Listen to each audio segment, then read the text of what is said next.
Teresa Barnett is the mother of 3 sons, all involved in scouting.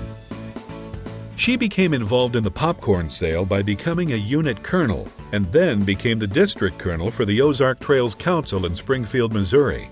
Over the 4 years Teresa has been involved, the council's gross popcorn sales have increased by 42% to $1,272,376. The average per unit sales increased by 50.7%. And more importantly, she has distinguished herself through her passion for helping scouts and scouting.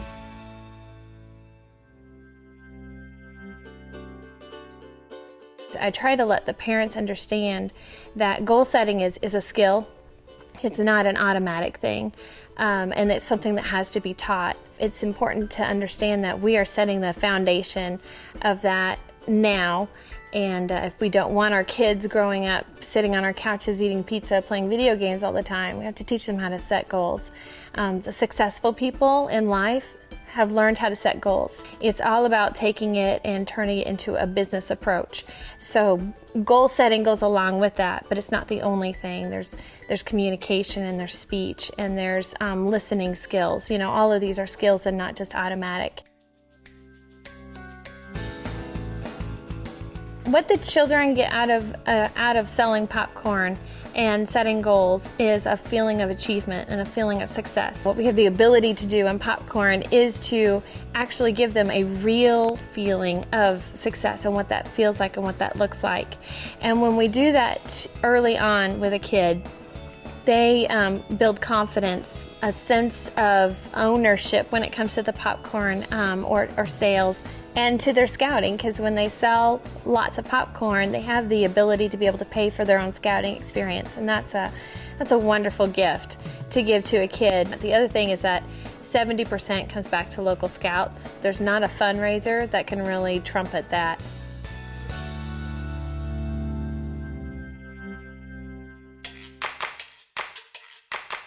One of the things that we began doing in our own home with our own sales is that I told the boys that for every 20 no's, we would go to the store and get a dollar toy, whatever it was, one of those dollar value stores or whatever.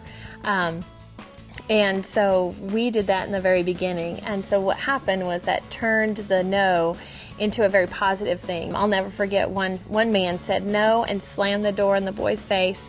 And my boys turned around on that porch with big old smiles, and they were like, yes! What's amazing is now that they're Boy Scouts and they're selling popcorn, they don't need a trinket for every 20 no's. They know it's going to come. And so when someone says, no, I don't want it, or I don't buy popcorn, I can't eat popcorn, whatever the excuse is, or they just say no in a very rude manner, the boys tend to say, thank you very much, have a nice day, with a pleasant smile and a wonderful demeanor, and they go right on to the next person. I was selling popcorn at a gas station with my son, Joseph. This gentleman pulled in, and he pumped some gas, and then he was walking into the store, and Joseph said, hi, would you like to buy some Boy Scout popcorn? The man very brusquely said no, and he said, by the way, I like your dog, because there was a cute little chihuahua in the car. And the man went on inside, paid for his gas, came out and said, so you like my dog? And Joe said, yeah, I really like it. And so they had this whole conversation about miniature dogs and how they, just couldn't live without them. And before the gentleman left, he had bought some popcorn from Joseph and went on.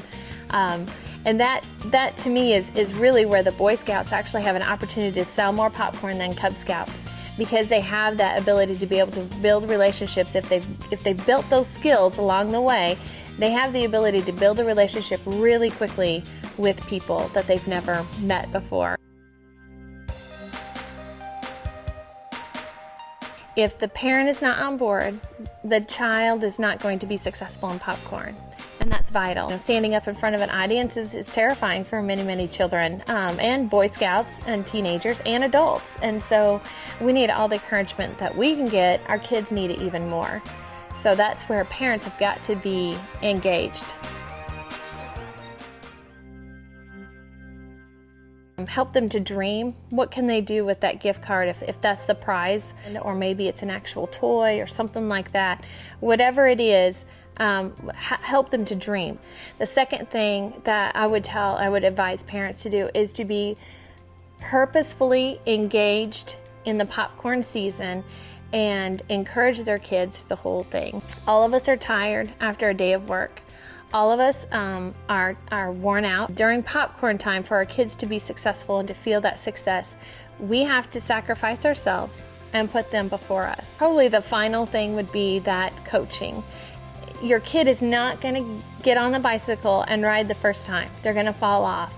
And they don't need you jumping in there, taking over, and embarrassing them. What they need is for you to let them kind of flounder, figure it out, then pull them back over to the side after that person's gone and say, how did that go? What do you think would go better?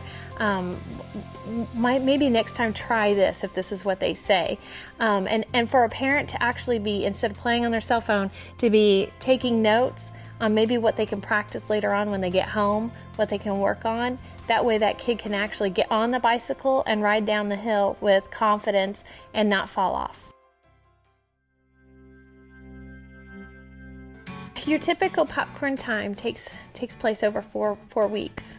And so what I ask of my unit colonels and of my parents, it is if you're willing to give 110% over the next 4 weeks, then your scout and our pack or our troop is going to benefit tremendously. And so if we put forth this effort, then what's going to happen is we're going to be able to just enjoy our scouting process, our scouting events, our scouting activities throughout the rest of the year. 4 weeks out of the whole year, we can do anything for a short amount of time.